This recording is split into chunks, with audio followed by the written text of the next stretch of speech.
Greetings. Welcome all to the beautiful San Francisco Bay Area headquarters of A Better Official, where we are live streaming 5 Play Friday live. It is a Friday in the middle of the basketball season. I hope everybody's got great games on tap tonight. I hope weather doesn't impact those games. Here in the Bay Area, we had an anticipated major weather event. Didn't quite lead to the volume of rain anticipated. Many schools canceled. I know our cancellation rate here in the Bay Area is very low compared to some others who are snowed in, iced in, and impacted greatly. Tom Hickey joining from Milwaukee. Great to see you. Chris Janish in the house. We have some Chris Janish plays on tap today. Good morning, Kevin Smith. Good to see you. And Aaron's dominating the chat. Aaron Wall, Aaron Chambers, making it happen. Good to see you guys. Aaron Chambers from Bend, Oregon. Shot clock's coming. Washington, Kansas. Is that like people with two first names? Washington, Kansas. Excellent. Stan Bickler in the house, holding down the fort from Pittsburgh. Bill Leal from Grand Rapids, Michigan. Excellent, excellent. And Mannix is on the case. Mike Connors is in the house. Good to see you, Mike. Okay. And Jason Hayes, we got a great clip from Jason Hayes. Intentional foul play. I'd be interested to hear what everybody has to say about that one. And yes, it is seeping. It is seeping into your consciousness. All the things. Mickety Mac in the house. Greg Becker, good to see you. Good to see everybody. And yes, we will get to our play where the ball's deflected from beyond the three-point arc. Much hand-wringing will ensue. Yes. Michael, the tech team is really on point today. Really on point. That's all I'm going to say. I think we're going to have a smooth show. They have assured me that the level of food consumption, water, sleep, comfort that I have provided them will yield an excellent show, and I am taking their word for it. Am I a fool? Interesting. Don't do that. Oof. Coffee's doing great. Coffee's doing great today.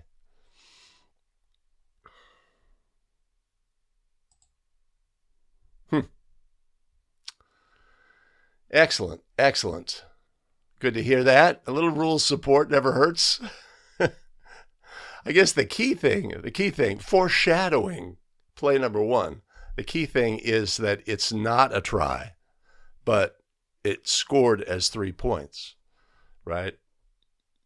In all of the other things that we have to determine, team control, did team control end, etc., like that batted ball that goes through the goal instead hits the ring and deflects to the back court. Has team control ended by rule?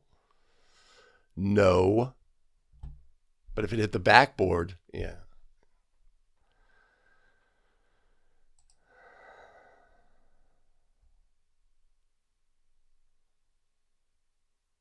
I don't know how to interpret that. Al Kennedy is in the house. Did you just send me a play, Al? I didn't get a chance to see it yet. That is a great way to go. That is a great way to go because you've trained yourself, right? And so if your inclination is intentional, it most likely is.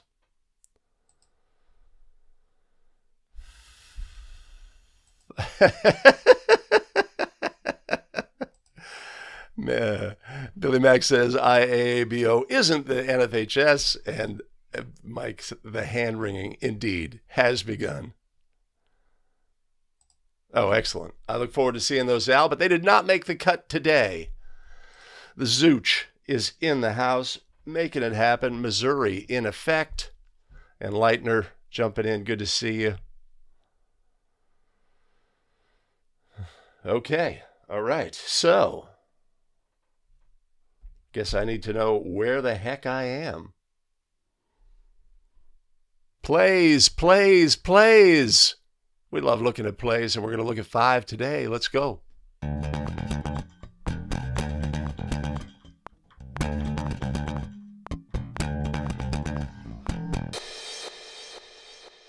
Greetings and welcome back to 5 Play Friday, where we look at plays. We analyze all of the things so we can get better as basketball officials. With that, let's look at our play number 1. Of course, play number 1 is a you make the call. Put your ruling down in the show notes, or in the comments rather, and we'll discuss the play later, so stick around to the end of the video.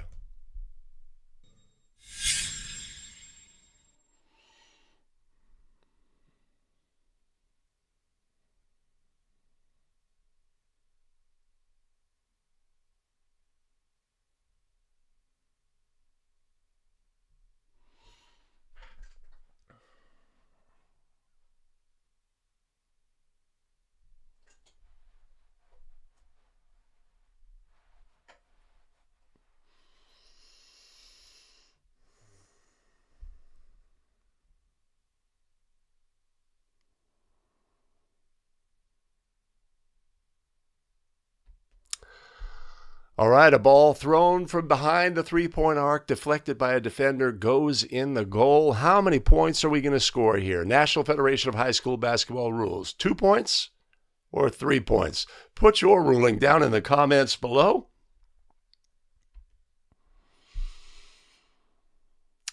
And we'll review the play later in the video, so stick around to the end for that. With that, let's move on to play number 2.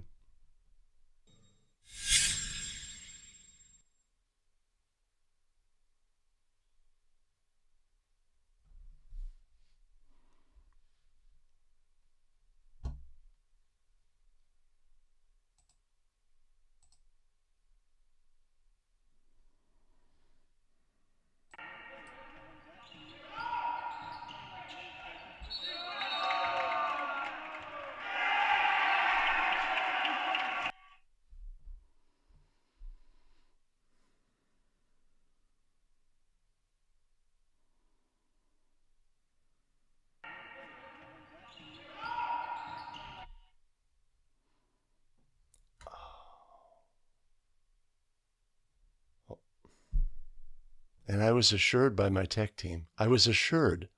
Hold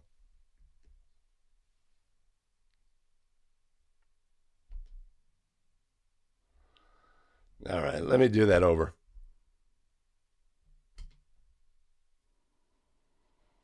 All right, let's move on to play number 2.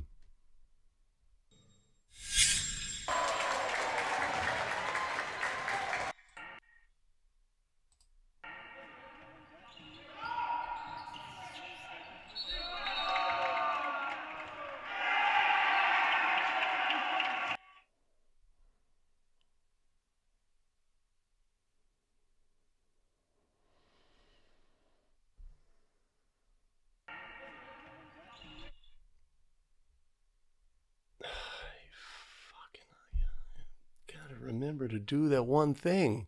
One thing. You had one job. All right. A block charge play. Defensive player leans, sits down early. A charge is ruled.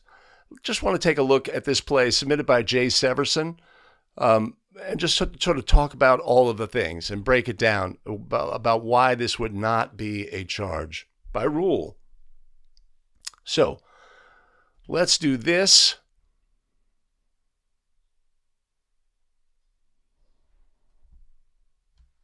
Right? So we look at the play as it develops. Does our player have legal guarding position? Without question. 2 feet on the floor facing their opponent. Right? We notice their position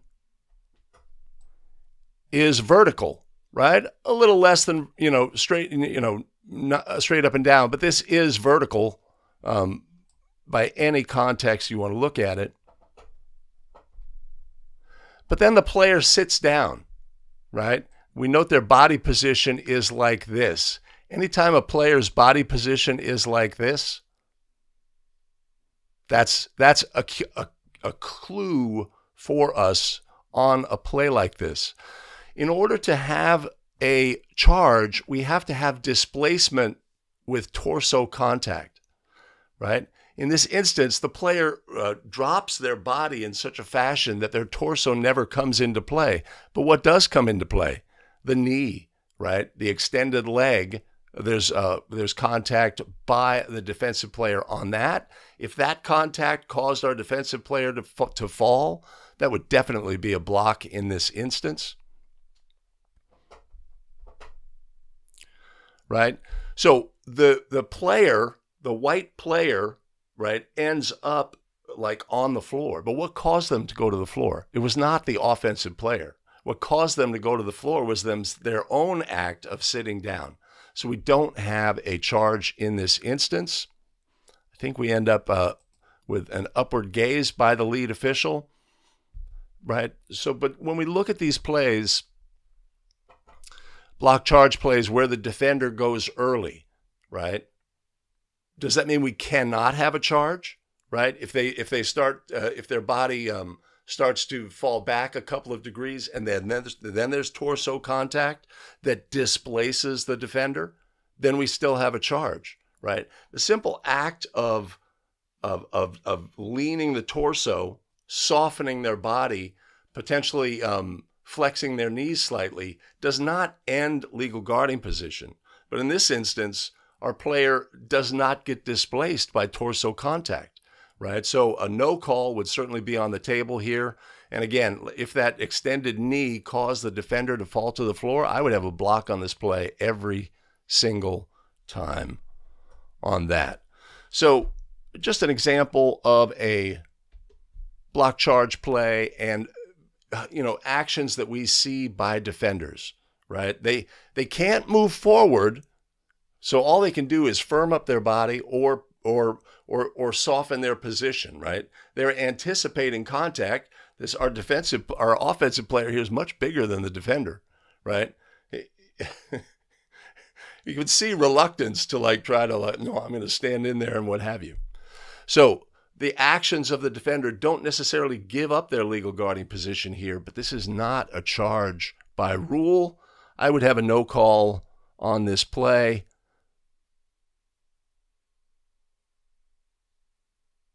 Yeah, what do you have? What do you have? Are you going to rule a block because of the actions?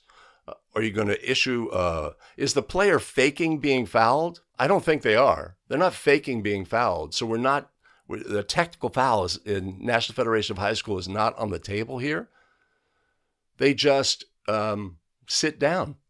They just sit down. Okay. Oh, what do I have going on? Looks floppy. Hold on. Wow, we got a lot.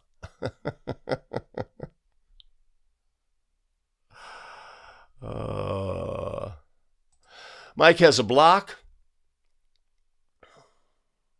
We do have leg contact, right? Does it?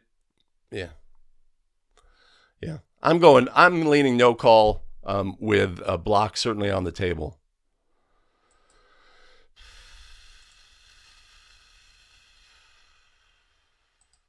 He crumbled. Yeah, that's a good word for it. I like that language. He crumbled, coach. He crumbled. Is there no contact? Right? I'd say there is some contact. The offensive player's right leg, when it comes up, I think it brushes the defender's torso, but it does not. The contact does not cause the displacement. The defender just simply sitting down and falling down caused the displacement. Boop, boo. I don't know about collegiate flop warning rules.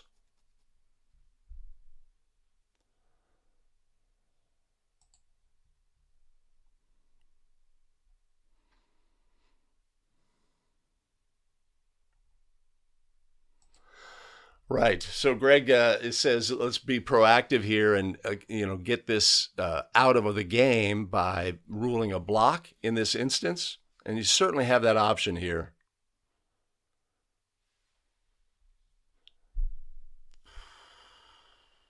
And of course, the block would be relative to the leg contact on the feet of the offensive player.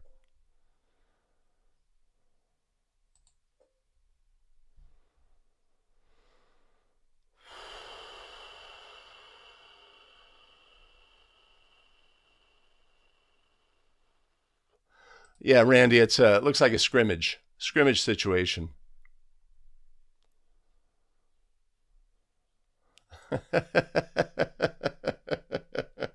Especially when my mechanics and signals suck. I always get the call right. Indeed. Oh, good catch, Billy. The net is indeed hung up. Well, didn't we stop play?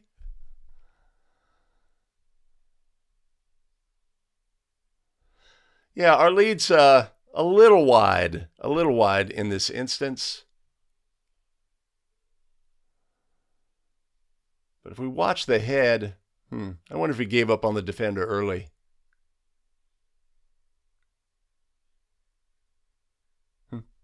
Hard to tell.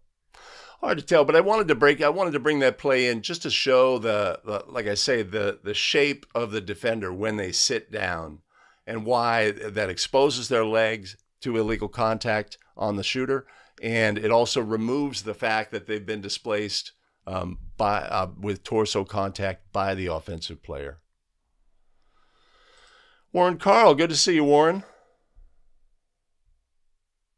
Yeah, when we analyze our mechanics in scrimmage situations, right, you have to recognize them for what they are, I think.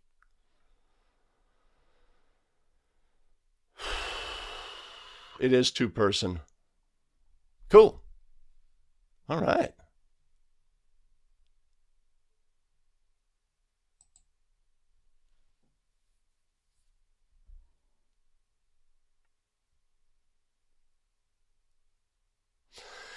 Billy, I agree with all those points. I don't know where you got that language, but I agree with all of that. Simply because a player softens, leans, sits slightly, etc., doesn't mean we can't have a charge, right? Imagine this same scenario, but the player's moving at a really high rate of speed, and they barrel into the chest of the player who has begun to sit, clearly displacing the player due to the torso contact. Right? You could still have a charge when a player goes early or softens, as in this instance, but not on this play, in my judgment.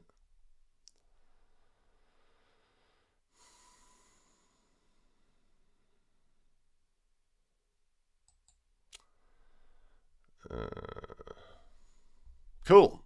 All right.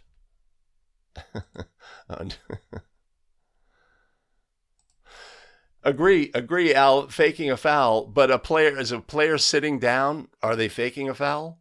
Right? You could say, all right, look, I'm this little kid, and here comes this big kid, and I want to take the charge. I'm not 100% committed. I want to maybe go a little early.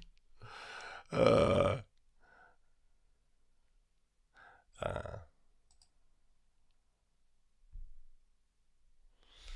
right, cool. All right, that's play number 2. Block charge, hard foul. 2.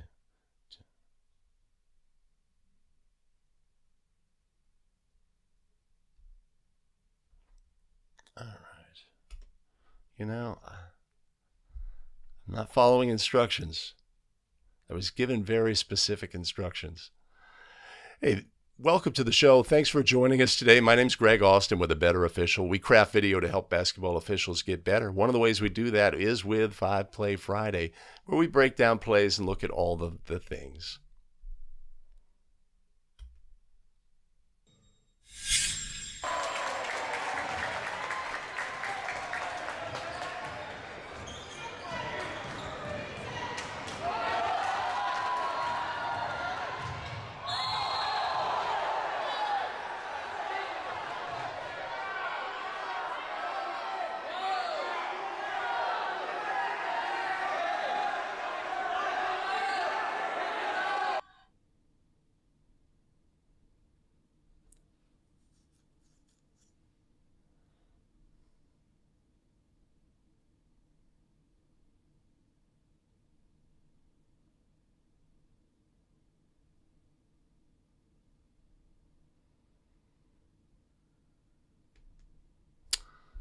All right, pulled this one out of the vaults, probably about 12 years old, this game video, right? So we have a steal and a play to the basket, new lead, an ever worsening look. Whenever you have a tight end line, though, we're going to race to the wall and crash into the wall. It's like we're thinking about all of the things.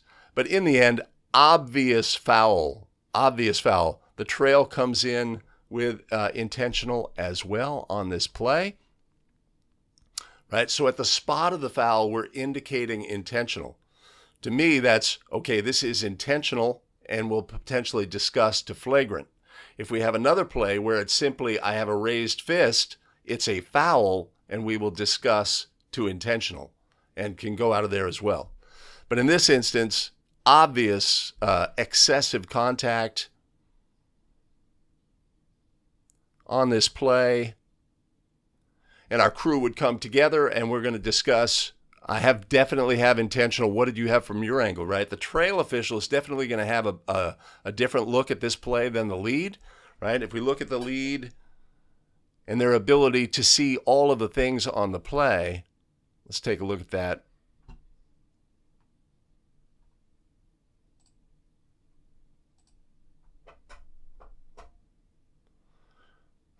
Right. Obviously, the look closes, but we see the raised arm, the swipe down, the contact with the legs. We see the result on the affected player. Ouch, ouch, ouch. Right? It looks like they landed on their face. Are those factors in whether we determine this is intentional or flagrant?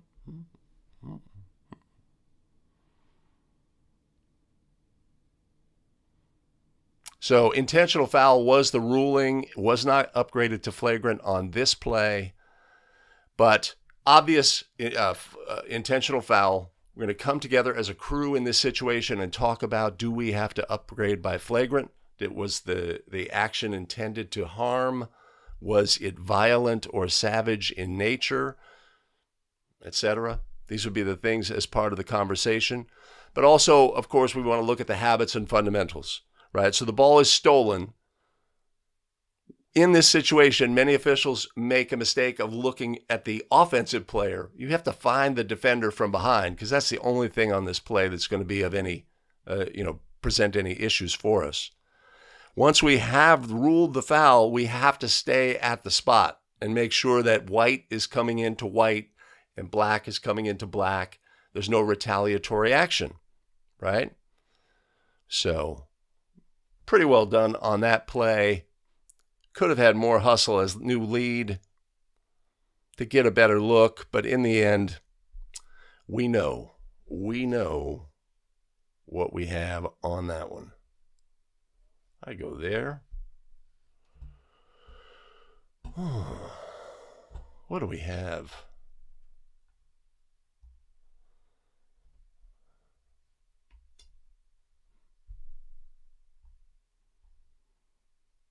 All right.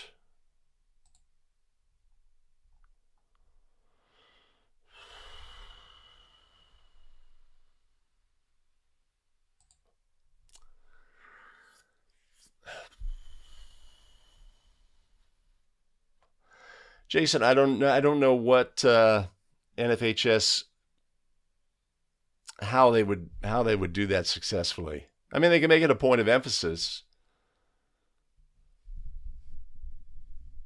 Put that there.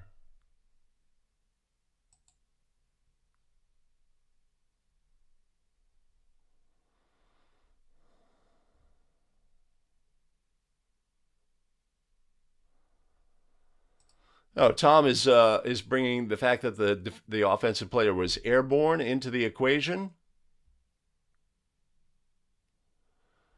That's a dangerous play.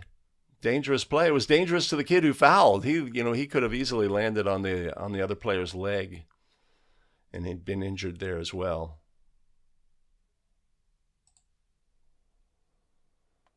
Yeah, Greg, I really like the way the trail closed down as well on this play.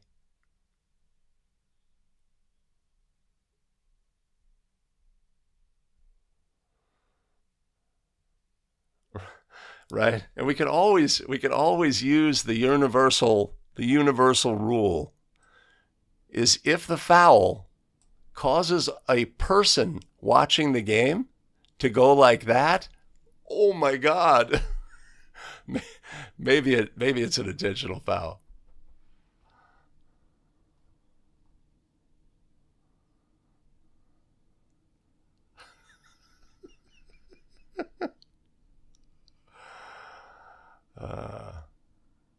But there's also, when there's a super hard foul like this, it also takes the air out of the building a little bit. I mean, dads are saying, "Hey, toss that kid" or whatever, but there's genuine concern. Oh my God, is he all right?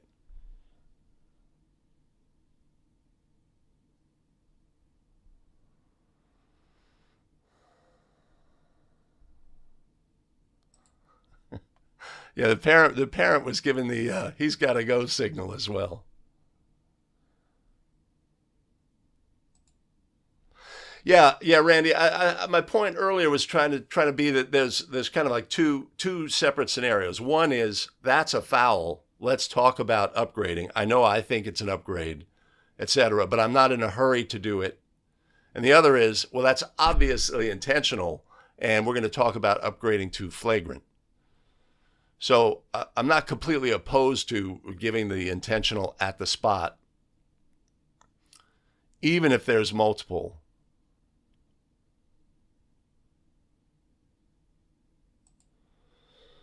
Certainly could be flagrant.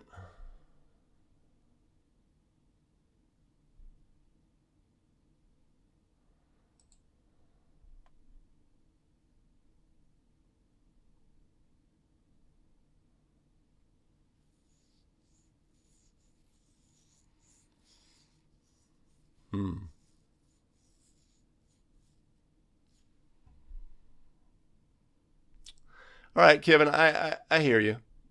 Just not believing that flagrant would be if you're making a basketball play that it can't be flagrant, right? I know the NBA has clarified that that's not a factor. You can still making a basketball play can still be either a flagrant one or a flagrant two, especially if it involves a wind up, follow through, face contact, etc., which I think we had on this play.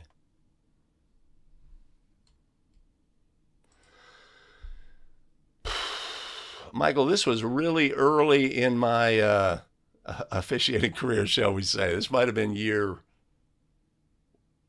2, maybe year 3. I don't know that I'd called a flagrant foul at this point.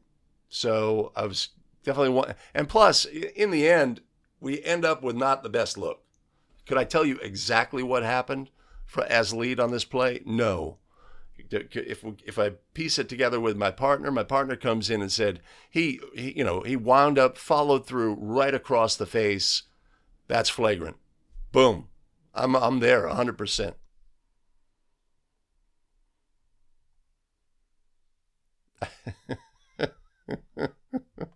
Lance, I don't think it was all ball. Well, let's take a look.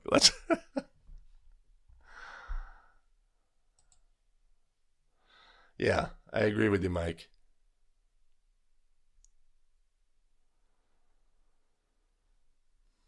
All right, cool. I'm gonna do some of that.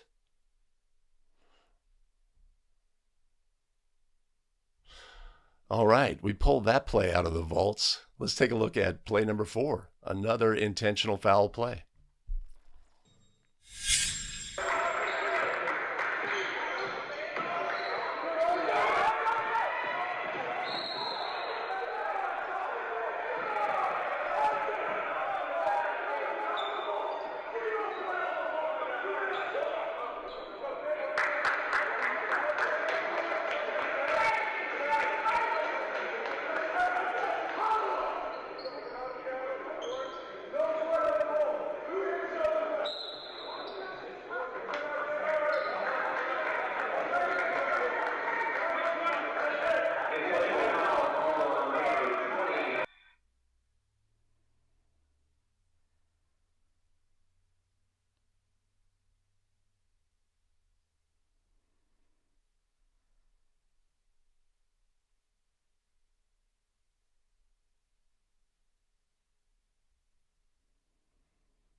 All right. A great clip sent in by Jason Hayes, right? Similar play in that we have an intentional foul, but there are many, many things to look at on this play. And let's do that. Let's look at, what's the word? All of the things. Okay, so different on this play is that our official's clearly beaten on the play and there's no way they're going to recover. So in this instance, what do? We find an angle. All we can do is find an angle to see the play.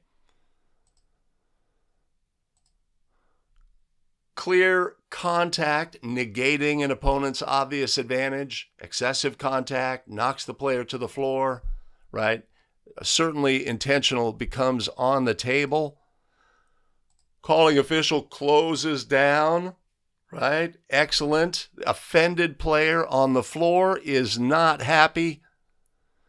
Restrained by a teammate, official gets between them, or the rest of the crew is arriving late. They would have been, if our calling official in this instance had said, oh, I have a foul, and turned to the table, right?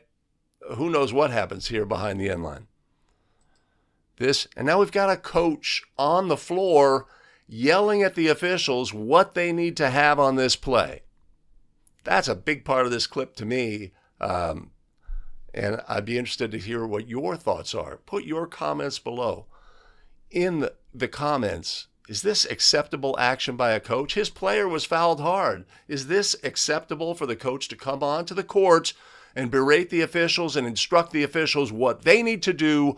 This call, it's just like the same thing if we came onto the court, call the foul on a no-call situation to me. So we have that. But in the end, our crew confers and they come up with intentional, really, probably the conference wasn't needed. Maybe it's just optics on the play. The lead had the whole thing all the way. But what are we going to do about this coach behavior in this instance? Are we going to tee a coach for coming onto the floor when his player has been fouled and pushed to the floor in this fashion? Is a technical foul off of the table here? Ay. Boy. So, a lot of things on this play, a lot of positives,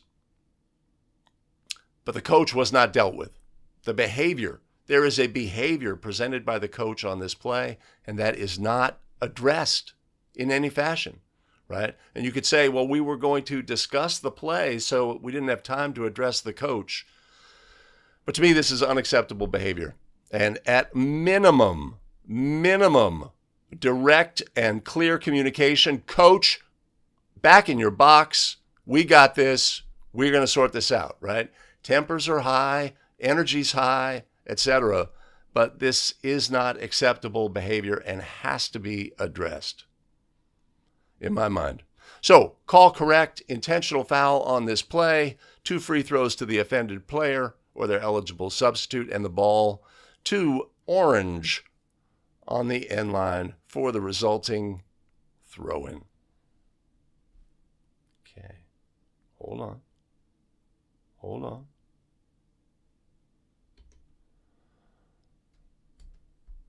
Hey, that play was submitted by Jason Hayes. If you have a play to submit, there will be a link down in the show notes for you to do just that. Maybe your play will end up on 5 Play Friday. See how I did that? I appreciate my tech team creating exciting graphics.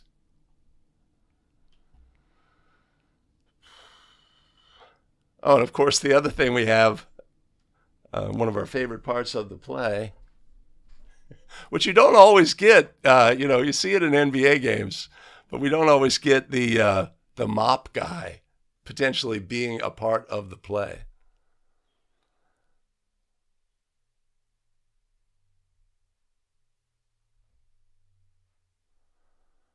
Just doing his job. Probably had free throws at the other end. Oy, I didn't expect that. What if he was involved in the play? Oh my gosh. All right, what do you guys have? Are we doing anything with this coach?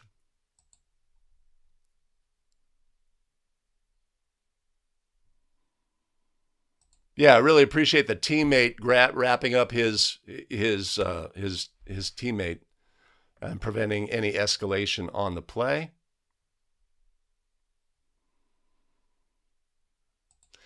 Bainesy okay with a common foul.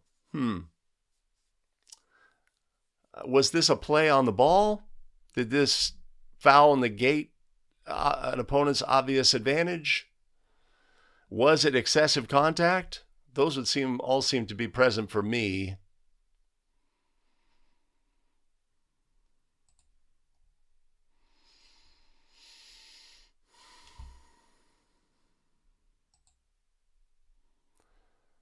I agree, Billy.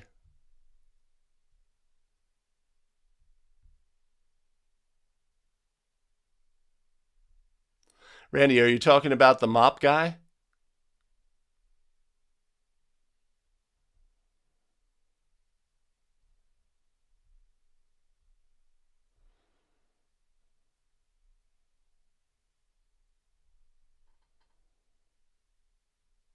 Huh. Eric, not going beyond common. But you'd better be ready to blow the whistle going forward. Well, to me, those are a little bit counterintuitive. To me, right, one of the reasons we would upgrade this play is potentially it's relative to the energy in the game, the way things are going, the level of play, things that have happened previously, etc. Those would all be factors.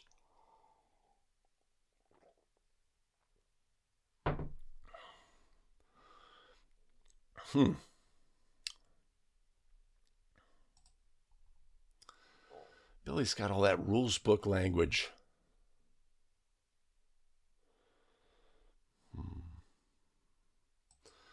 Michael's going intentional and technical. I don't know what I would do in this situation, but right. So what Jason ends up doing is he sort of puts a passive. The coach comes on the floor and he sort of puts a passive hand up. It's just to me not sufficient on the play, right? So we're here and the coach is yelling.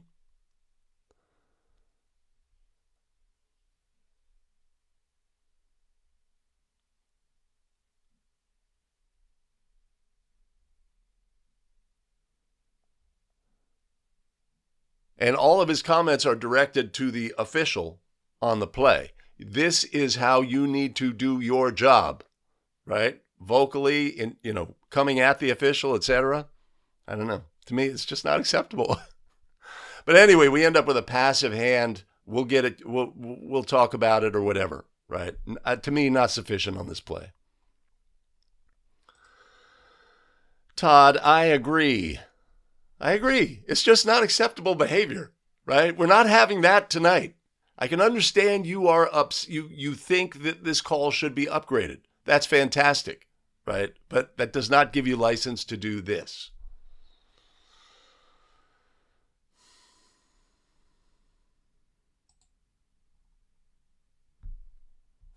Recorded warning.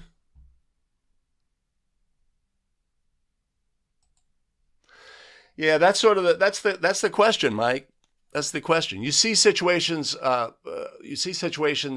as well, like a crew did not recognize a coach's timeout request, so the coach moves further out onto the court and more animated. Timeout, right? And more animated, and they end up, next to the official requesting a timeout, clearly out of their box, and the timeout is granted. And then at that point, they'd say, "You guys, da-da-da-da-da-da," right? And they offer some opinions about the officiating skill of the crew in animated fashion directly to the officials, right? And we're like, well, we have screwed this play up by not recognizing the timeout request, so that we're going to give more leeway. But to what extent, how far does the leeway go? That is the challenge on the play.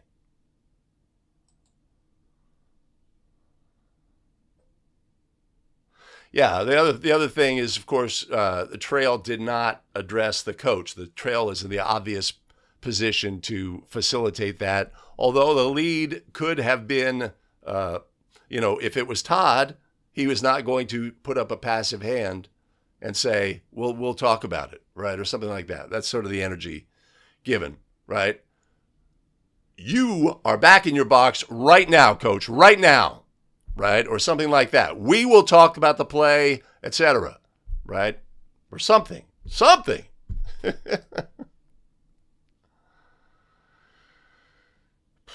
Yeah, Eric, but the contact that led to the fall was not the swipe. The contact that led to the fall was the push.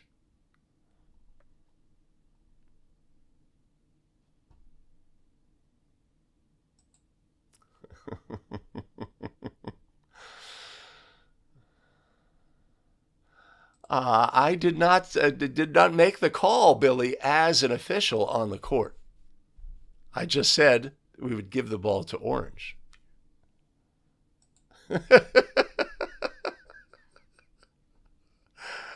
Hey, we appreciate mop handlers, man. We appreciate that they're there for the game, keeping the floor safe.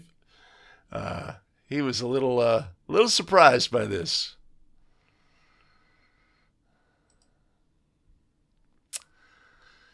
Eric, no, energy of the game is not in the rule book.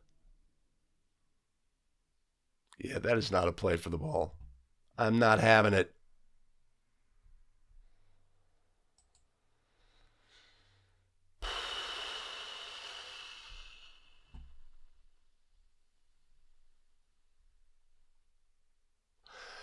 Eric, he does go back to his bench quickly, but he continues to instruct the officials about how they need to do their job, right? And what they must do on this play in a loud voice.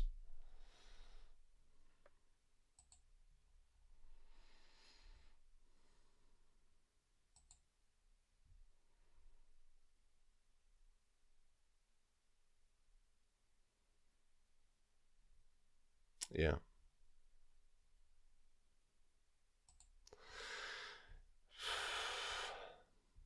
Yeah, I'm with you. They also, yeah, like the depth onto the court that the coach comes is a factor. Oh, they're all factors, right? So if we're not going to assess a T here, are we going to let them get up into our face, get even closer and do some finger pointing in our face like this? Are we going to allow that? Or does that cross the line, etc.? We're all going to have to officiate in the moment. Again, a hard foul, energy rises in the building, etc. There's a lot of things going on in our minds, etc. So,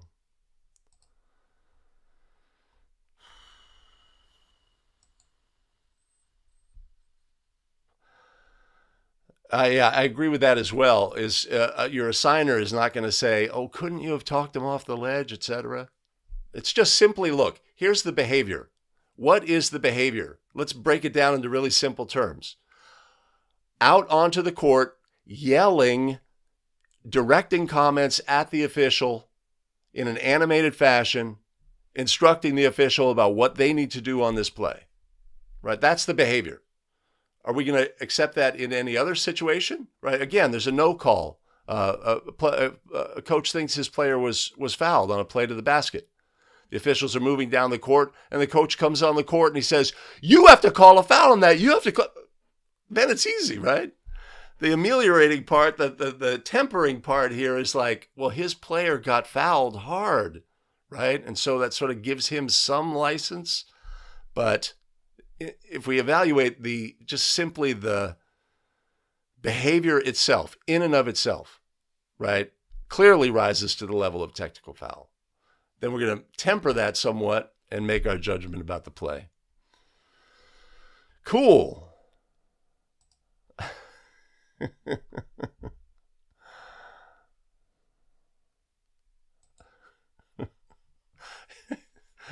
Well, he's wearing an orange shirt. No, but he's for the home team. Oh, yeah. Let's give them each a technical for mop guy.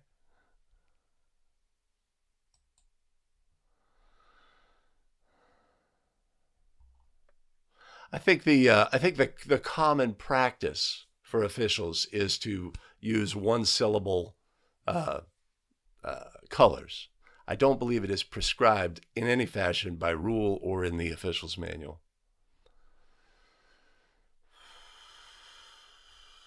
Cool. All right. Eric, so if he stays at the bench and does the same actions and says the same things, is it a technical? No, but I say it still needs to be addressed. It still needs to be addressed, right? But that's a factor. The fact that he's basically moving at the official on the play.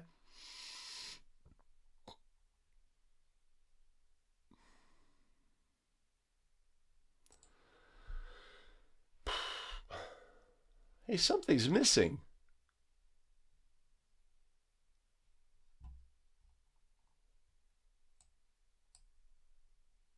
Oh, no, it's not. Oh, cool. Oh, I like that. I like that.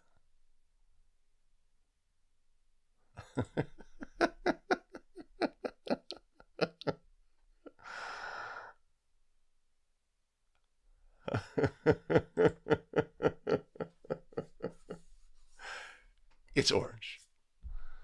Awesome. Okay. Ooh, that was cool. All right. So I need to do. All right. So interesting play, looking at all of the things, the behavior by the calling officials, so many great habits and fundamentals. But in the end, we have coach behavior that remains unaddressed. This has to be addressed. What would you have on this play? Are you going to tee that coach up? Or are you simply going to give them a warning? Or are you simply just going to let it go because their player was fouled and knocked to the floor? Put your comments down in the comments below, and I'll make sure to respond to each and every one. All right. Let's look at play number 5.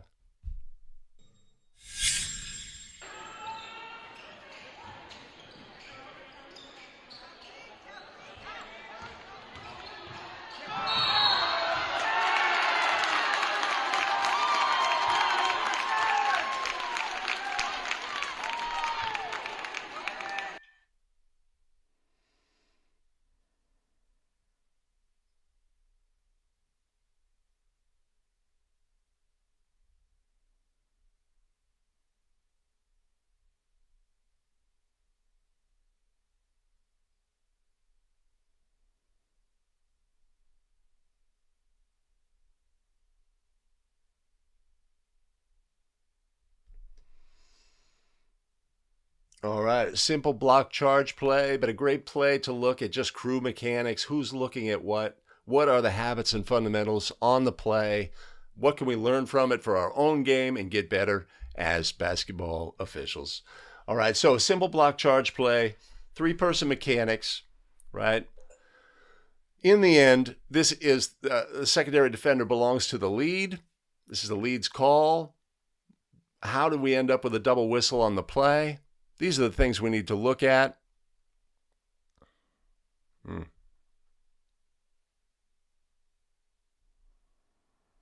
There's a restricted area on the floor. I don't believe that's a factor on this play.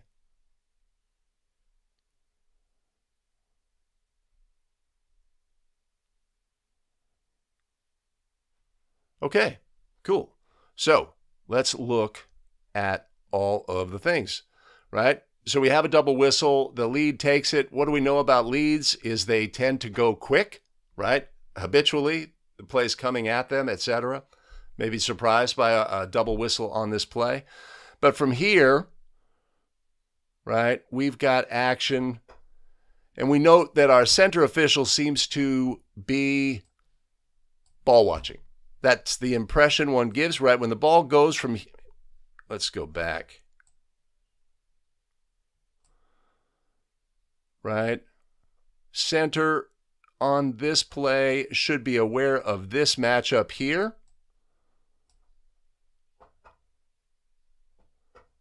But then when the play goes away, right? The play goes away. In this instance, we've got to find something else to officiate. Oh, it's actually the trail at this point, of course. And the ball's in the center's primary. Right? We have screening action here. The lead seems to be looking across at potentially at 15 and what might come next here. Our trail official needs to pick up this screening action. This is not legal screening action? Does it rise to the level of a foul? It does not impede the progress of the player, right? But that's what we should be officiating as new center on this play. We have the rotation that occurs. Our trail is in perfect position with an open look to see feet, defender, and subsequent action here.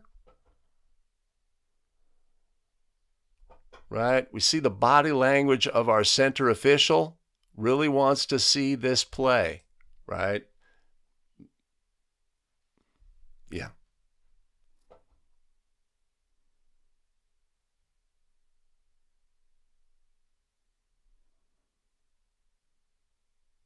But, so in the end, center puts a whistle on the play, but holds, right? Everything about their body language suggests they also had charge on this play, but they hold, right? Outside officials have to hold in this situation because lead is going to go quick. If we needed to confer, we could confer a pretty obvious charge in this situation, just a lack of discipline by the crew here. Again, I don't think this screening action rises to the level of illegal, as it didn't affect the defender significantly. 2 feet on the floor facing opponent. There's our torso contact that causes displacement. All right, call correct. To me, that is call correct. All right, got my telestrator working. I tasked the tech team.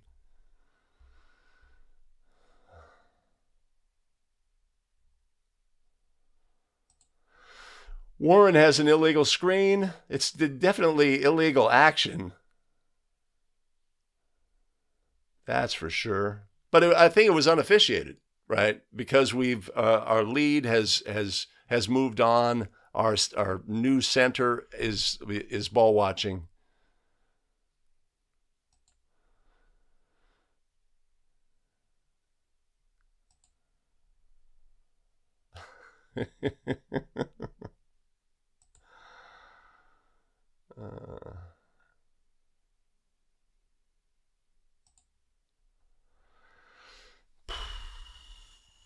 Yes, I agree with you, Kevin. The center was a little too focused on the ball. I mean, we have to be ball aware when we're officiating. We need to be partner aware, ball aware, and player aware. What's going on the court? One of the ways that we remain ball aware is we peek to see where the ball is.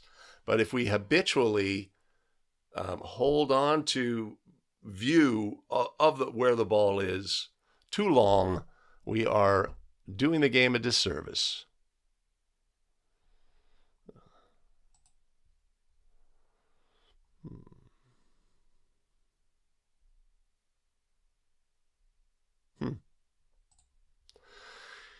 That was a charge.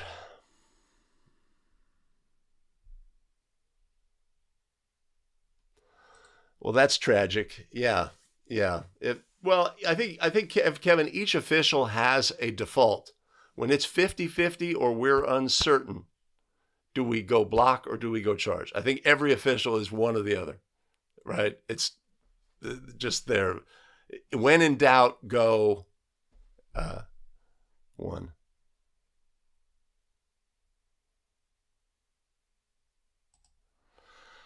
Yeah, if we had no call from the lead on this play, then center certainly could come get it.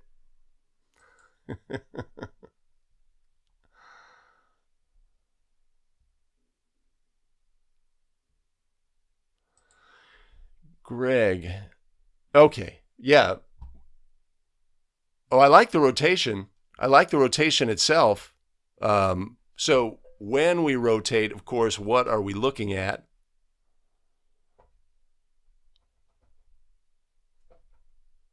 Right? I don't think our lead is officiating this action. I think our lead is anticipating what's going to come next here. What our lead is not doing, which you see many officials do, is start ball watching here when they rotate, right? So I think our lead is just picking up what subsequent action is going to be. The ball has settled.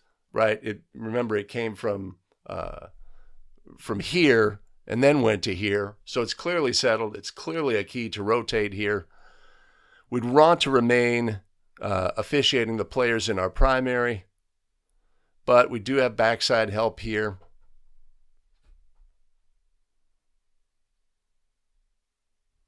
Now he's picking up his defenders.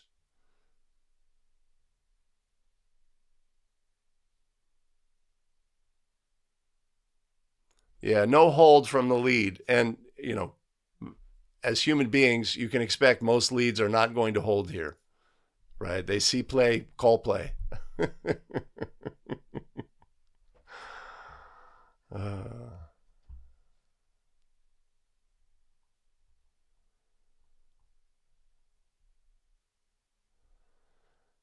Daniel, let me come back to that.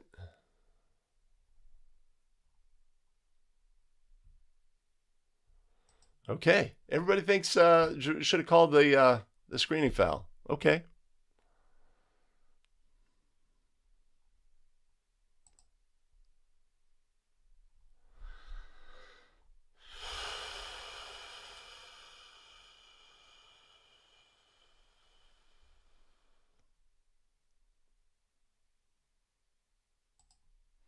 Huh, okay.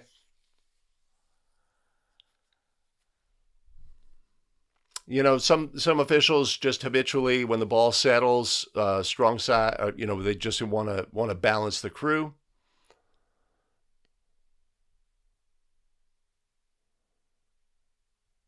I like the way he picks up the cutter, you know, when it comes to him. I think I might have rotated there as well.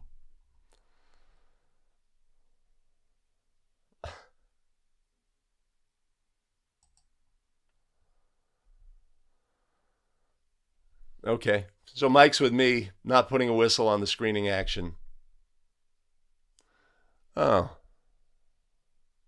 So do you think our official is telling white 10, hey, you got to do better, right? You got to do better. This is second half action, right? We would certainly I would hope we've defined what an illegal screen is in our game at this point. So if we watch the interaction here,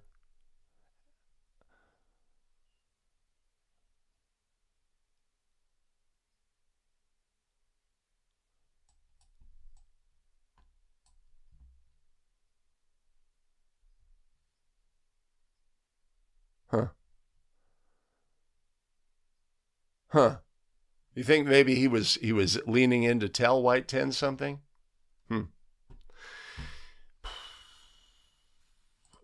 Billy Mack says, yeah, it's obvious that the action is illegal, but what was the impact on the play?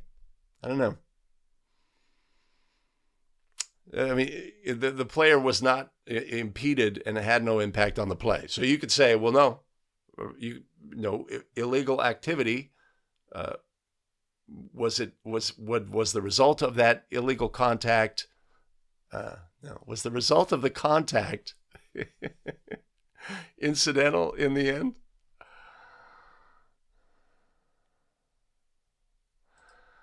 Todd says, I mean, we recognize it for what it is. This is poor screening, right? If it rises to the level of impacting the player, that's my thinking.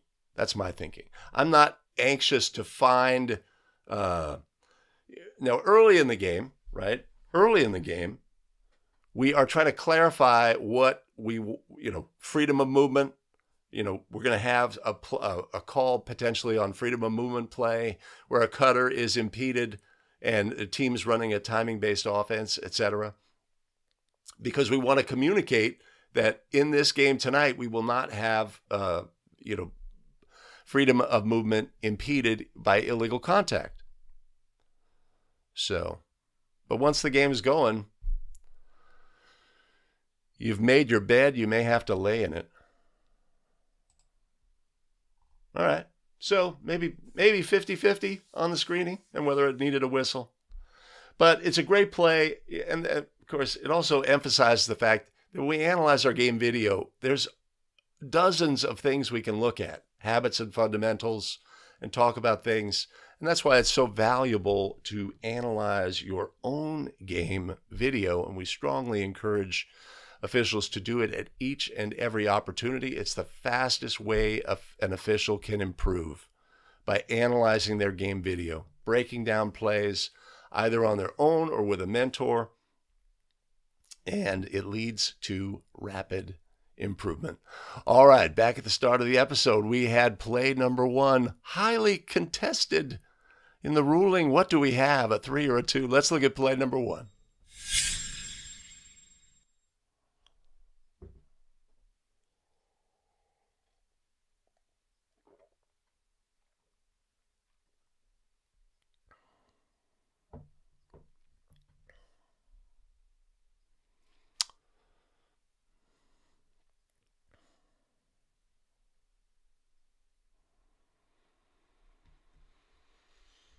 All right, our crew ends up wildly out of position here. What do we have? A player beyond the three-point arc releases a pass to a teammate that's deflected by a defender who was inside the three-point arc. The ball bounces high in the air and goes through the basket. How many points are scored at the high school level? NFHS basketball rules. That is our question on this play. Hope you put your comments down below. It's important to recognize that if a ball is thrown, passed, or shot from beyond the three-point arc and goes through the basket, it is a three-point goal by rule. That's very non-intuitive. This was not a try. How can a try be counted as 3 points? Right?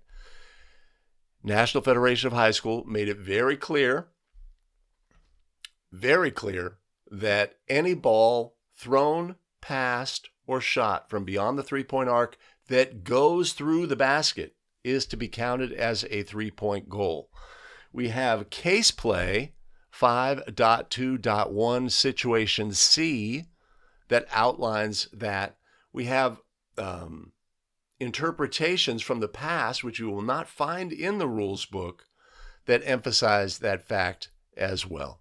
So, understanding that this was not a try, but that it passed through the goal at the high school level, should be ruled as a 3-point goal. Confusion will reign. Imagine. So let's take a look at this crew, right? Our trail he's cooked. Right? Our center sort of becomes a new lead, and we got 2 leads, and everybody's trying to sort out what has just occurred in our game, because everybody might not have complete information about what has happened. I would expect our trail would. I believe at the collegiate level, this is considered to be a 2-point goal, and understanding that it's different at different levels, etc., is important as well. Yes, and Ralph, you are correct. It's 3 points. No. You are correct. It is released beyond the three-point arc. Greg is correct unless it's tipped by the offense, right? So if in this instance the player, the pass was completed to the player in the lane, but it was much behind them, they swung their arm, it hit their arm in the same fashion it does with the defender here. I believe our defender's within. I would say their status was within, and the ball went in the basket. That would not be a 3-point goal if the offense contacts the ball within the 2-point, within the arc. Moi, excellent. All right.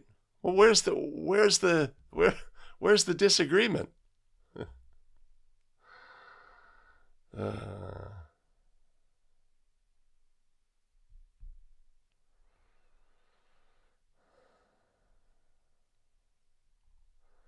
Still discussing that screening action. Appreciate that. All right.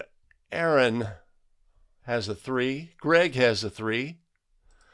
Miggity Mac, you are correct. It was not a tap and it was not a try. So logically, it can't be a 3, and yet it is. Kamali's in the 2 camp.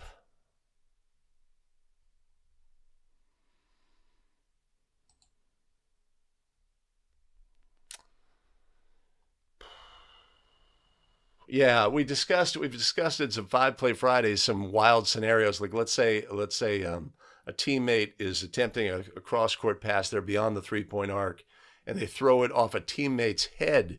The teammate is outside the 3-point arc, and the same thing occurs. Or the teammate thinks the pass is for them, and they reach up and they bat the ball, and it does the same action. If they were behind the 3-point arc, it is to be ruled 3 points. It's not a try, but it is to be ruled 3 points if it passes through the goal.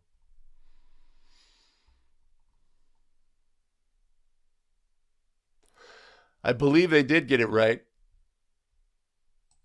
Eric. Everybody's seeing, one official is using this. The other 2 officials are all sort of like very discreet 2 points.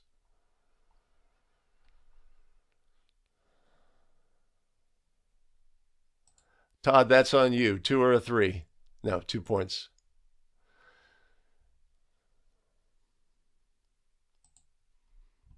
Correct, Al. Correct. Megady is who behind the arc? The defender?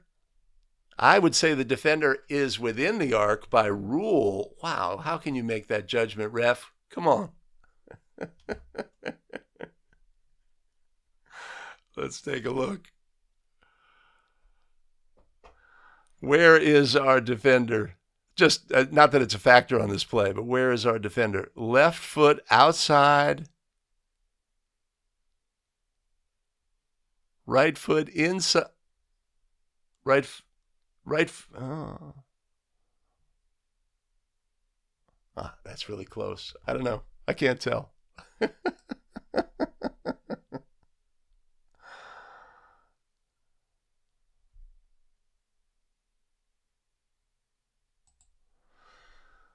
Leitner, would this also be a goal if it were inside the arc? If the player had released the ball from within, inside? Absolutely.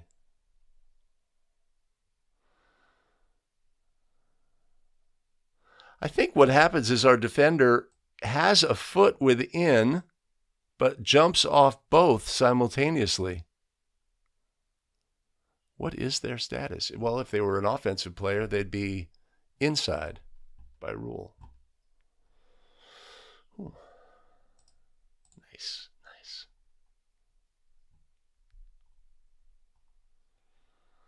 That sounds right. That sounds right.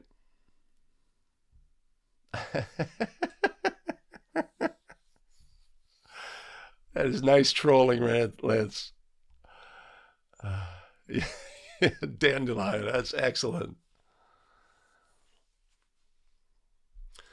Right, and so Mike's pointing out that in the past, the official would have to make a judgment. Is this a try or is this a pass above or below the ring, etc.? Chance to go in. And so the clarification was made that we're taking that component. If it's thrown, passed, or shot from beyond the arc, it's by rule considered, and it passes through, it's a 3.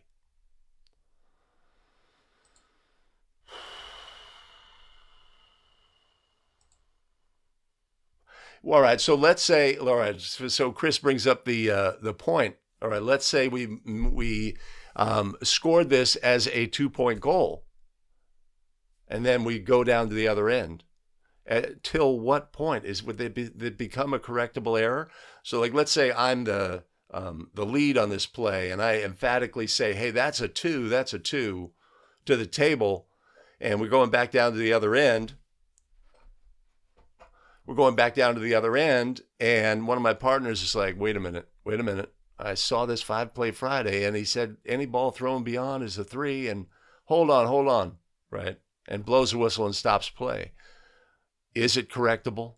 Yes. Yes, it is, as long as we do it within the correctable error time frame. So when in doubt, in a situation where we may be dealing with a correctable error time frame, in this situation, who has complete information about what just happened on this play? the new lead slash not quite to the end line official would have seen the whole thing. Would everybody have seen it? So, oh, nice. Randy, I love the avatar.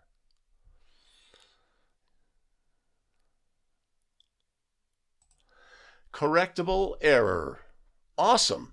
Okay, cool. I forgot to do that. I have to remember to do that thing. My tech team has left me Post-it notes all over, but I haven't remembered. Okay.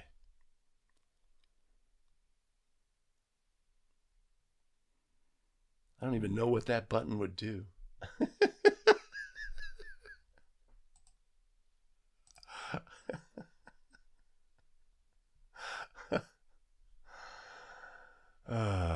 Okay. All right. Indeed we do. We've got time for a bonus play.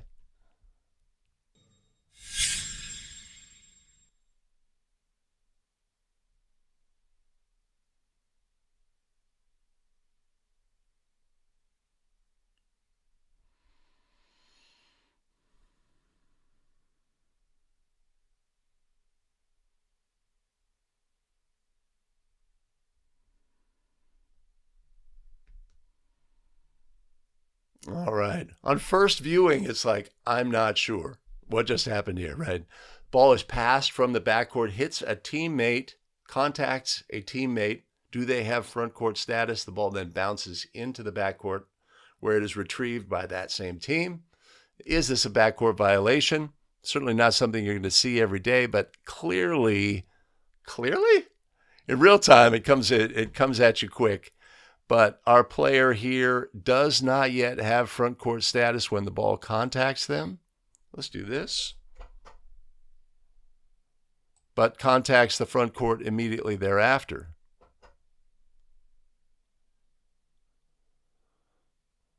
We would rely on our center official across the court there to have a look at that. So an unusual play, one that forces us to think, if the player had front court status when the ball hit them in the head, it would be a backcourt violation by rule. But in this very close game, it is not. All right, so that was a fun play. We like fun plays.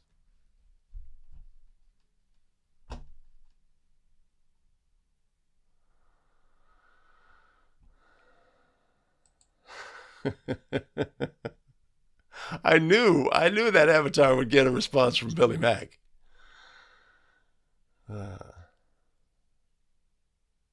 When I first saw the clip, you first play it live, it's like, I have no idea, right? Because first of all, our view is elevated. I know he's close. Was he on the line, etc.? What if he just had a foot on the line?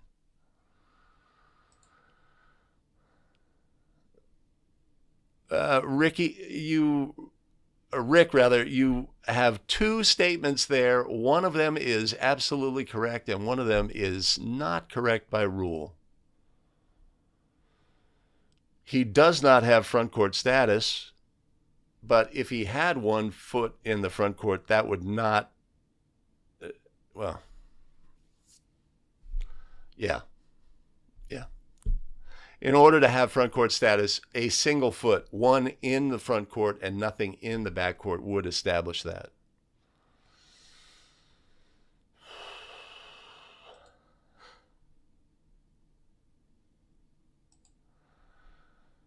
Excellent.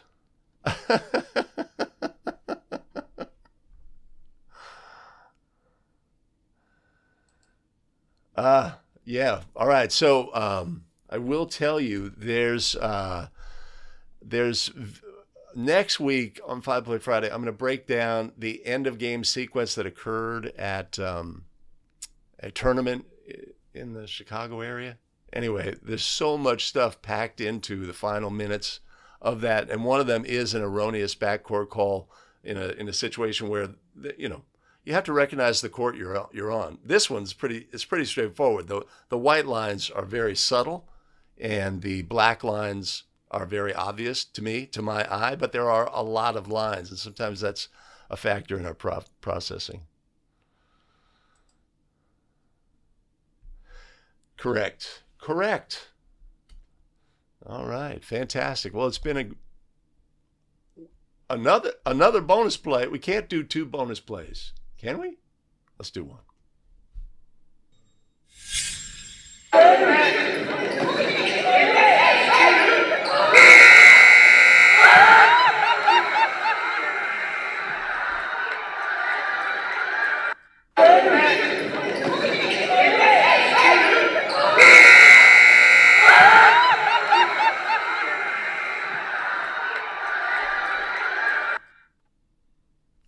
Well, one of the great things about officiating basketball is there's moments in games that are fun and exciting.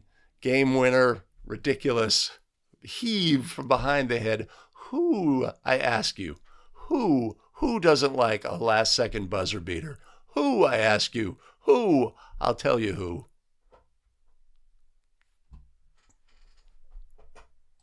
This guy. He did not appreciate it. Oh, that was fun.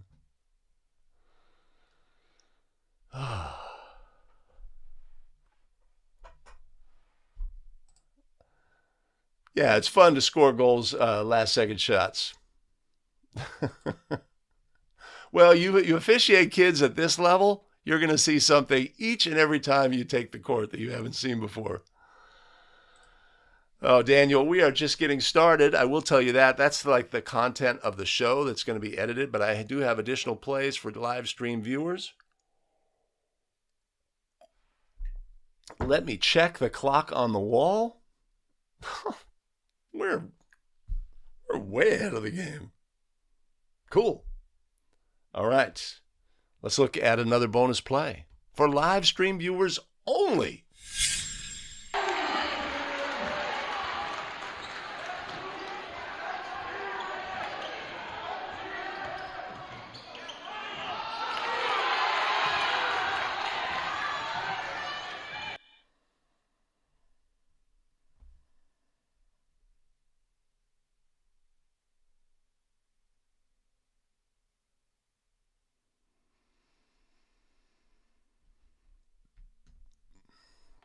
All right.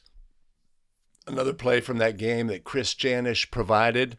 So my takeaway on this play is super subtle, but as outside officials, we have to be aware of the action up top. So if we're working lead here, what's our responsibility here? Especially from this position, from this closed down position, do we have a wide picture view where we're going to be able to see what occurs up top on a play like this? No, obviously the closer we are to a play, the less we can see from feet to hands all the way up top. But we can see bodies, and that's the fundamental responsibility of lead here. And the lead has a no call on this play.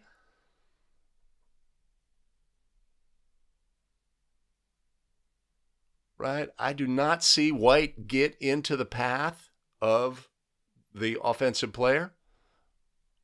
But what action does White take that is potentially illegal, right?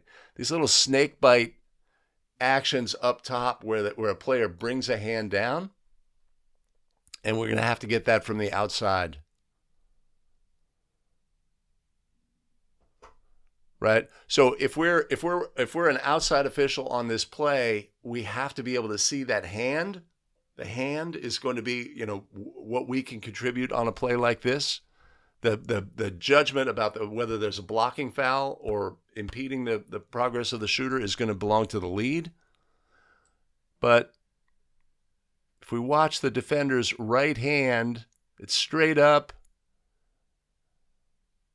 and then comes down and does the bounce action, right? This is often a tell, even if we weren't completely aware of it when it happened in the moment.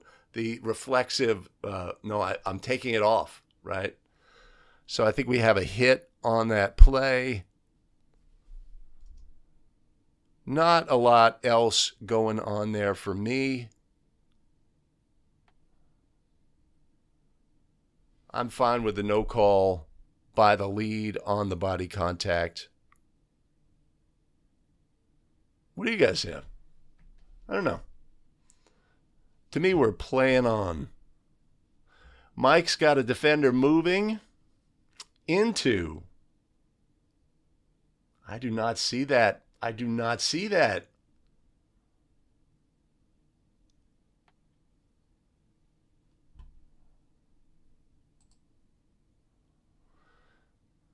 If we drew a line, what's the path that our defensive player takes here?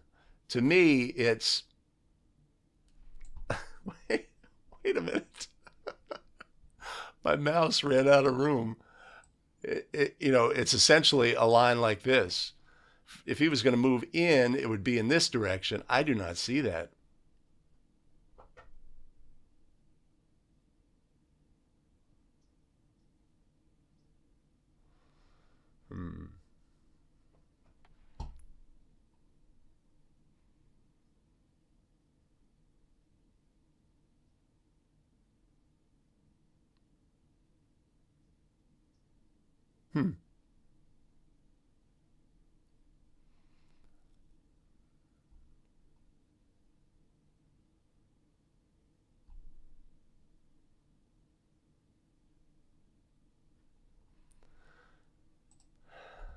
Thanks, Mike. Oh, we're just getting started.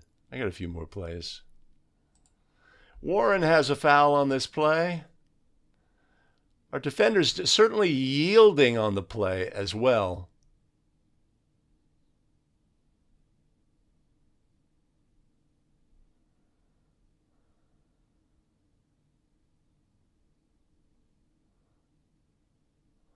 But I see a foul up top. That's what I see. Oh. Is there a travel on this play?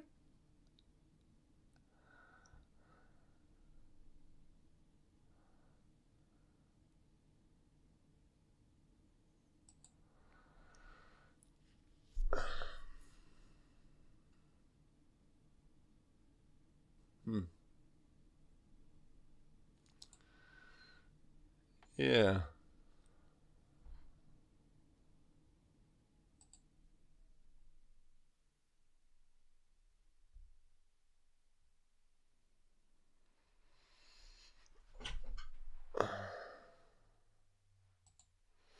Yeah, it is, Todd. Especially the video quality here is not great, but the tell that they've had the downward motion is the reflexive. No, I'm straight. The cha-chung. Mike's got a block. Well, this is definitely going to be a play that we're going to catalog, right? If we have a no call on this play, then we need to be aware of that fact because we're communicating, even though we are in first half action here, we're communicating about what kind of game we're calling tonight, right? And we want to have that consistency as a crew. If we have the same play at the other end and then a foul is ruled, right, then we've made our bed and we're going to have to deal with that.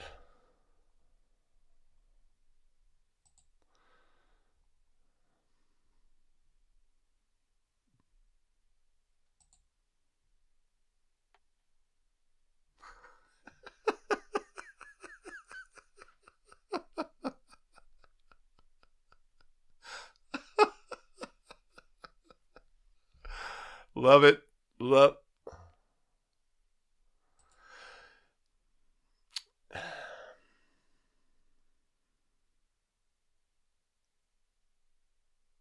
Yep. I hear you, Todd. I hear you. All right. Good 50-50 call.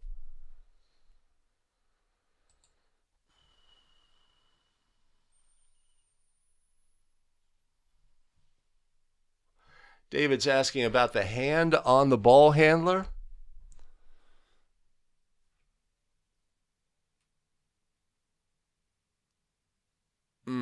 Yeah, I don't. It wasn't extended. It wasn't guiding. It was.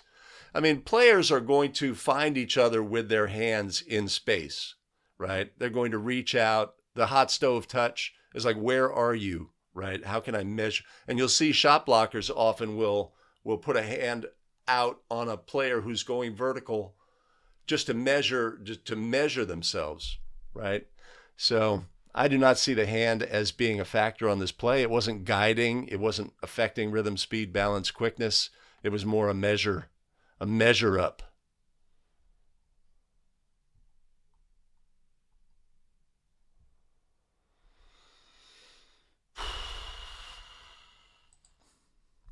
I don't know if I agree with you, Mike. Defender leans into. I don't see that.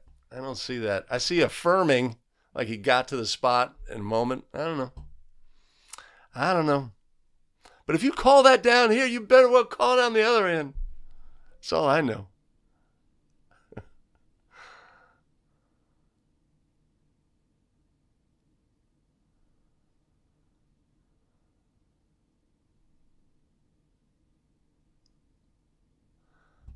Oh, I'm not seeing it travel, but I'm not that good. Oh, I see.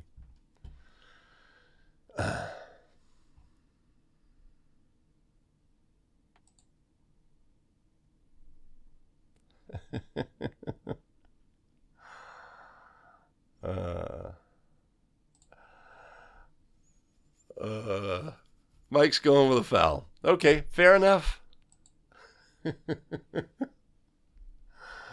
All right, let's do it. Let's move on to another bonus play. Wilson landed on the moon from 3. Kozak lead at 48-23. They are blowing out the Corsica Signia Cougars here in the Pentagon. Stolen away. Wilson attacking right lane and gets body checked there. That's surprising. We'll see if they call that intentional there. I don't think they're going to. That was a pretty blatant body blow. Looks like the refs are going to talk about it here. The key is, did the defender make a play on the ball or the body or not? If she just went and shoved her in the back, I would say that's probably an intentional. But if she made a concerted effort to make a play on the ball, just a normal foul.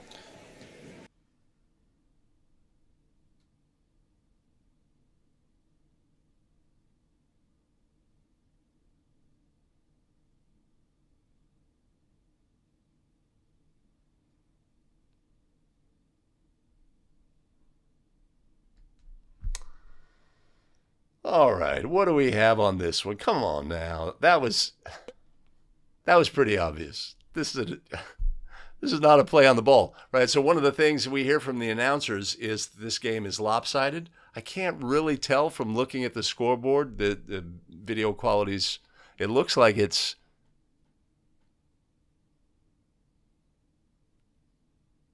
48-23, something like that. Second half action, teams running a trap. What do we expect? The frustration level is going to start to grow, right? What we want to identify in games that are one side is getting beaten badly. We're looking for signs of frustration by the team that's getting beaten, signs of unsporting, taunting, we got you today, ha ha ha, energy from the team that's ahead. That is clearly not a play for the ball. No. I don't know what the discussion would be. We could take sympathy on the team that's losing badly. We don't want to, inflict, but intentional fouls they're cheap. They're inexpensive. They get the ball afterward, right? That's the only additional penalty. They don't count towards, like a tactical foul that could be more punitive.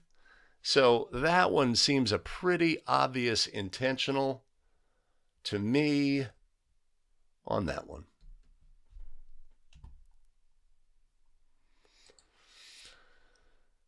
Chris, why did you not go intentional on this? What was the discussion like? Hip check. Hip check.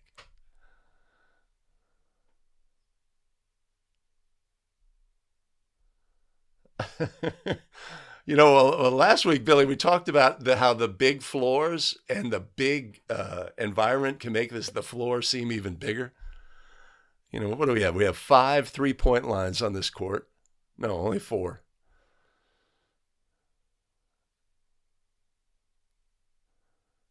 our miscreant, she does seem like apologetic, like, oh, I had no idea that would happen.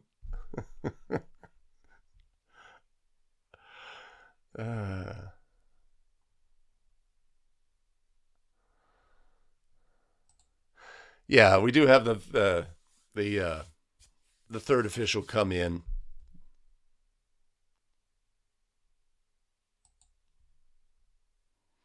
Yeah, I like that. I like that, Rick. Yeah, I'm curious why they didn't go intentional on this.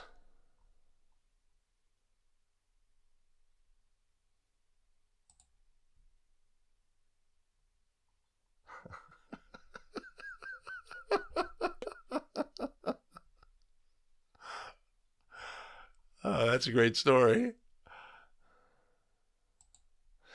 Well, it's just the ball, right? It's not like, that you risk disqualification with a second intentional foul. And, especially in the context of the game, you could say, well, we don't want to, because they're already getting beat down badly, etc. But it's not going to have any impact on the game.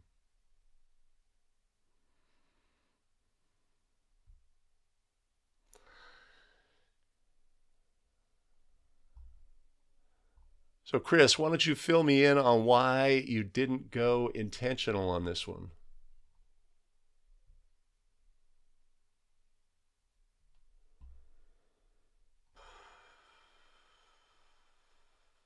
Okay. Do I have an... Wait a minute.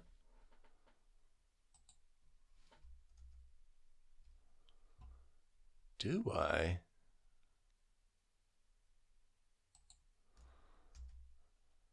Okay. All right. They've really struggled. They just haven't been. Uh-oh. She loses her shoe. Wow, it came out from under her. And that is going to be Kukas with the basket.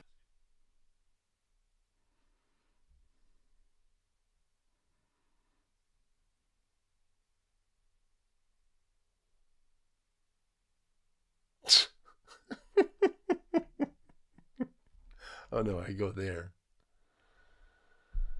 Well, I guess at all levels, you see something you don't see every day.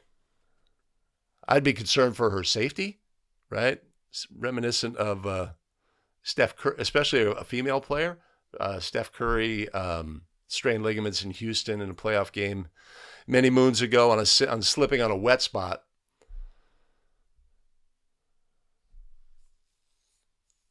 But earlier we talked about habits and fundamentals as a new lead in a fast break situation. And we see that here, obviously there aren't a lot of defensive players, but oftentimes officials will focus on the player with the ball and not what's coming from behind. Not much of a takeaway on this play, just something unusual that you don't see every day.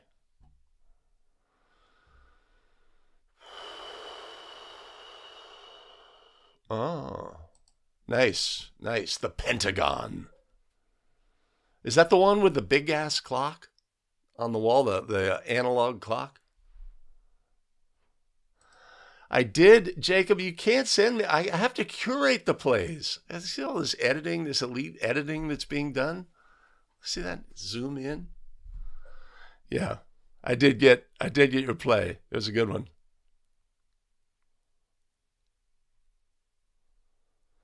Cool. Let's do a look at another one. They will put Edie on the inbounder McConnell with 0.4 of a second left.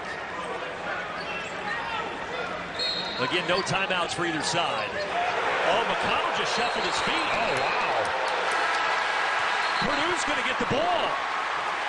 He had to stay set, and he did not.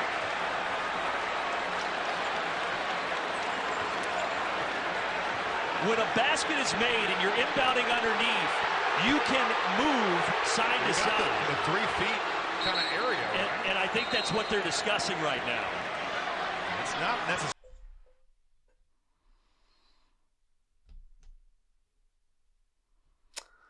What they're discussing right now? This would be a designated spot throw-in.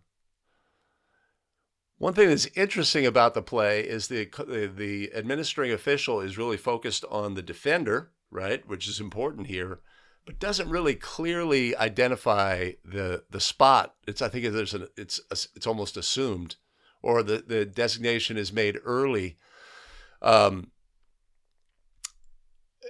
Sometimes in situations I've seen other officials do it. I may have done it myself. Is like stand at the spot with your feet a little bit spread and say, "This is your spot, right here," and clarify that to the thrower because this is obviously a pivotal moment of the game, right? So we don't want any miscommunications or misunderstandings, etc. But it's a designated spot throw in, right? We're not responsible to ensure that in every instance after we've designated the spot. And he's clearly on a spot and then moves from that spot. So our administrative official's like, something, wait a minute.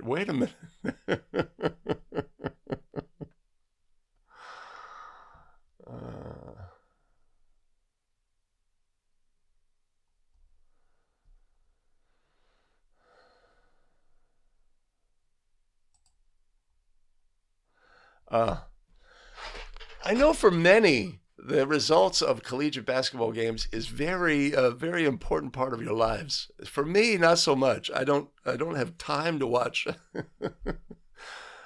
college basketball much, as I officiate so much. Warren thinks he stayed. Did one of his feet stay within the 3-foot zone?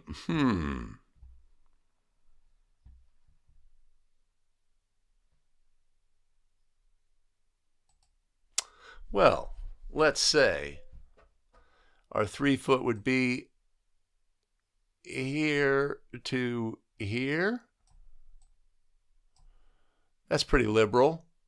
Maybe even a little less than that. And he's definitely on it, so he's on the B and the A.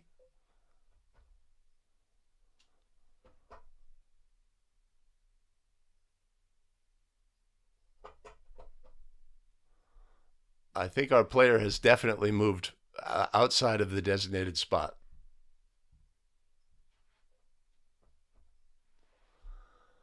I would disagree with that assessment.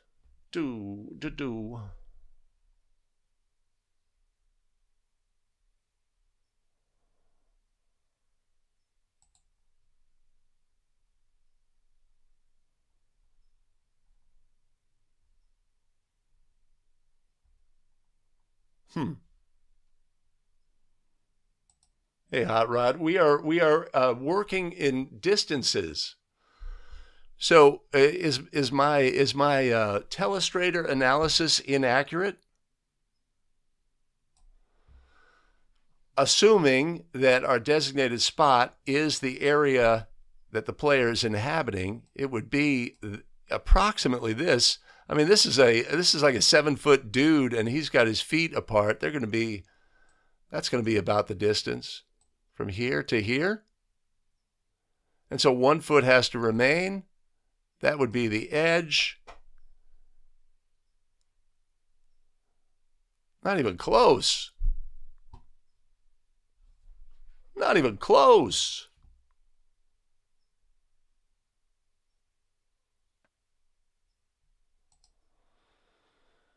Yeah, and so Todd, a while back we had a play where there was anytime you have a play right in front of the bench, right? There's a lot extra variables, right? If this throw-in's on the end line, everybody's got lots of room, etc.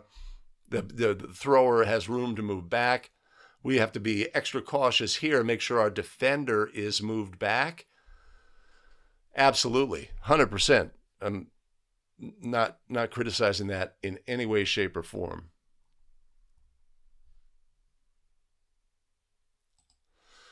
It's just pointing. A throw-in violation is just pointing at the spot.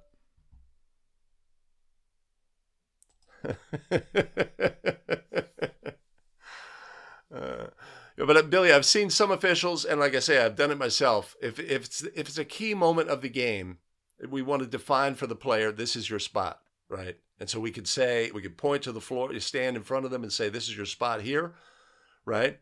And then move to the defender. I need you back, hands up. It's hands off the court, okay, et cetera.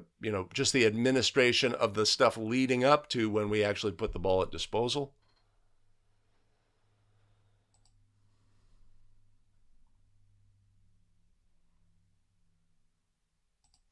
Yes, they are. Well, let's see. Do we have any marked lane spaces in the picture? Oh, thanks. I knew that. What am I doing?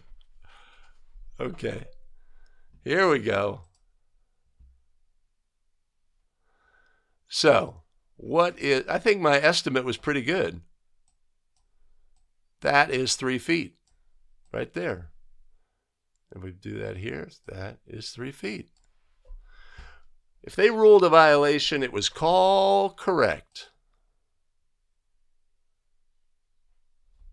I'm sticking with that. Heavy use of the telestrator today. I've upped my game.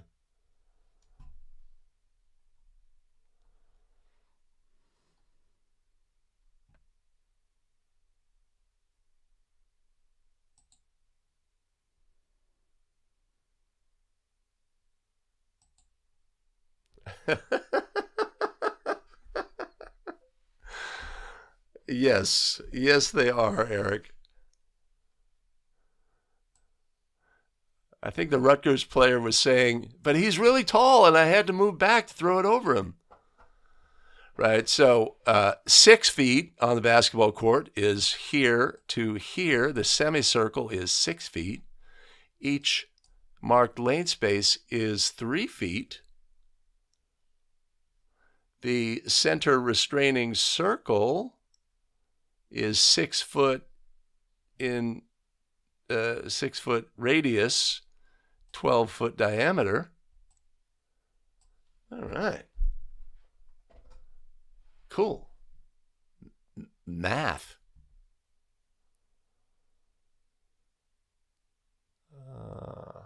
Let's take a look at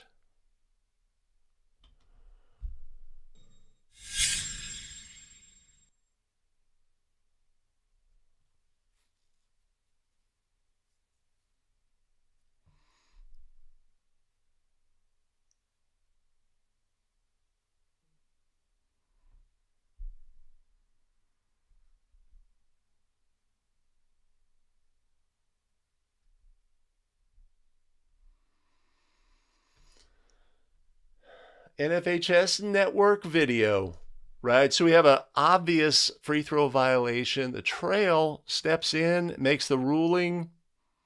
I don't know if our center was going to make the ruling. It seems a little unclear. But that'd be a great approach, as trail is real big picture. Just come in and get obvious violations when and if necessary.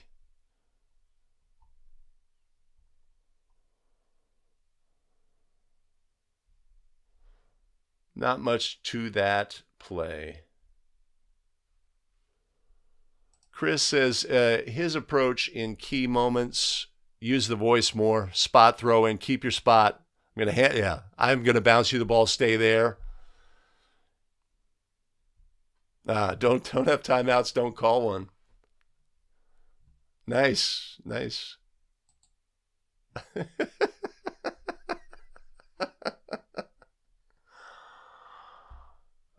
So on the previous play, people think that the defender was not properly backed up?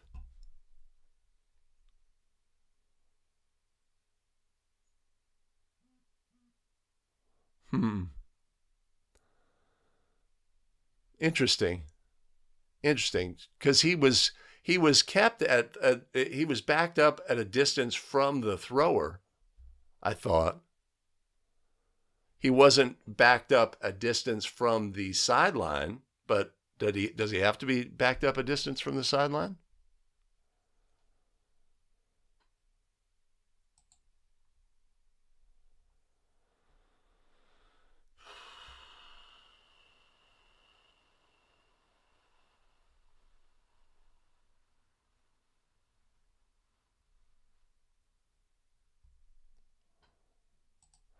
Randy, that's what I was thinking at when I looked at this clip. It's like, what exactly is going on here?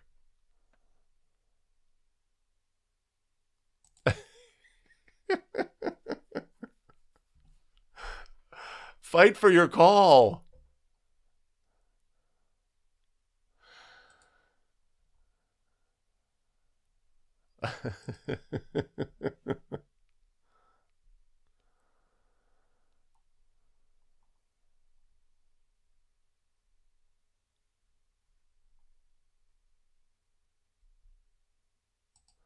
Ah, okay. Okay. All right. Well, that's a factor. It's not going to affect the final outcome, but that is, I got you.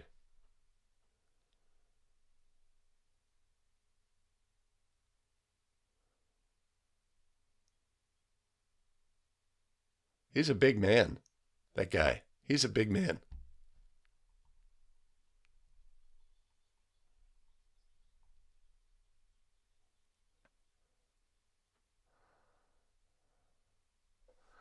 All right. Let's wrap it up with one more play. How am I going to do this? I'm going to go there, and then I'm going to go there.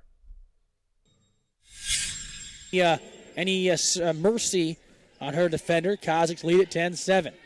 2:57 to go here in the first quarter. Both teams, we talked about it last night, Jake, this is not a shooter-friendly gym. Both teams behind the baskets, it's a very empty, so depth perception is going to be critical. And Sioux Valley and the Cougars started off rough, are now kind of starting to pick it up offensively. Over and back violation for the...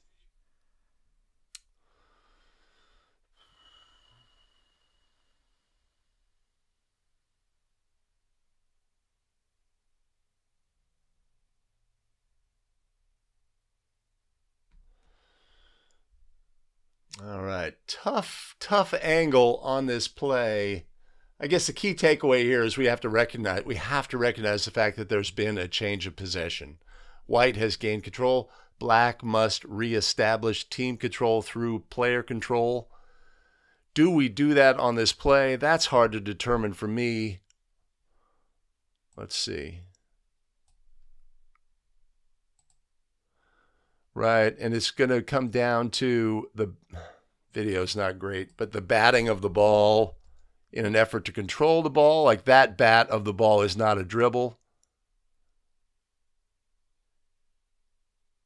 And of course, the player ends up falling on their sword saying, well, I've obviously done something wrong. I wish we had a better look at the actions of the ball handler on this play.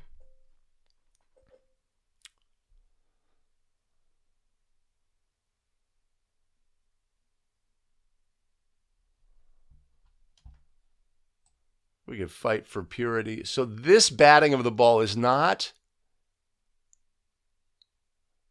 I can't tell. I can't tell.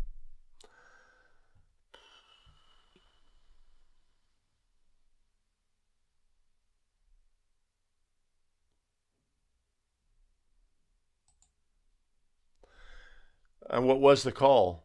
You had a change of possession and then a quick possible backcourt violation?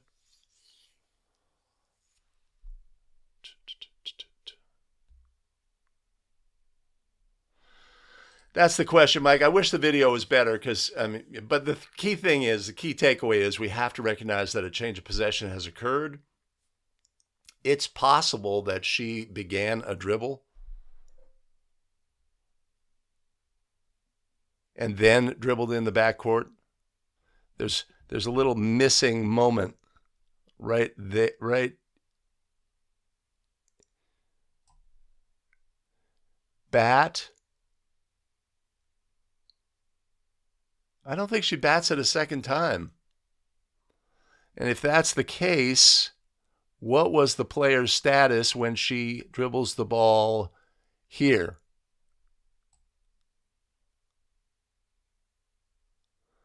Her foot is on the division line prior. She has backcourt status when she puts the ball on the floor. As a dribbler, she would not gain frontcourt status until the ball and both feet. My impression here on this play is that Yeah, something funny happened near the division line.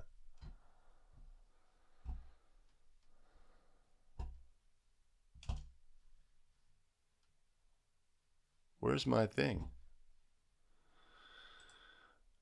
Todd, I wish more officials had that approach. Many officials are just the opposite. They want to accelerate the process of a player gaining control. Any slight action of her hand hit the ball and the ball hit the floor so that it's a dribble, right? And they lean to that side of things as opposed to this player was attempting to gain control and in doing so batted the ball.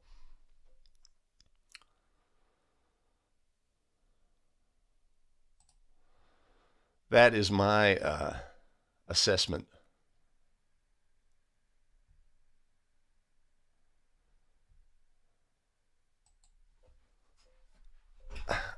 Eric, she might.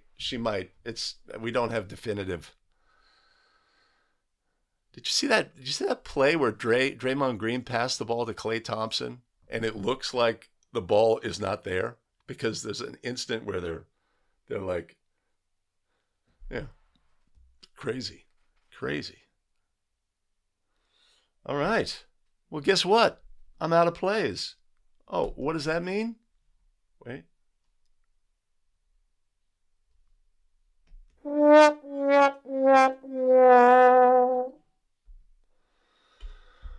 Oh, I'm exhausted. What are we at? Not even 2 hours. Wow. Holy cow.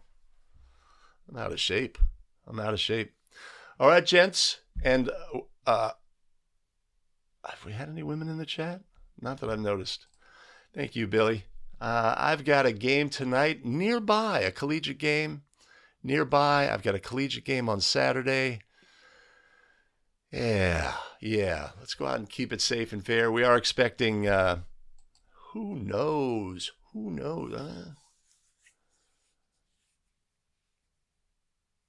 No, I don't know.